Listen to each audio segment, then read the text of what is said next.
యేసు దివ్యరూపధారణ పండుగ.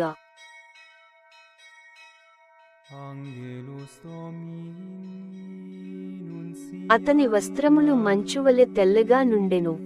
మంగళవారం, ఆగస్టు 6, 2024. మొదటి పఠనం. డేనియల్ గ్రంథము 7వ అధ్యాయం 9, 10, 13 మరియు 14 వచనాలు. నేను చూచుచుండగా సింహాసనములను అమర్చిరి. శాశ్వత జీవి ఒకడు గద్దెపై ఆసీనుడయ్యెను. అతని వస్త్రములు మంచువలె తెల్లగా నుండెను. తల వెంట్రుకలు తెల్లని ఉన్నివలె నిర్మలముగా నుండెను. అగ్ని చక్రములపైనున్న అతని గద్దె అగ్నిజ్వాలలతో మండుచుండెను. ఆ గద్దె నుండి, అతని ఎదుటి నుండి అగ్ని ప్రవాహము పారుచుండెను.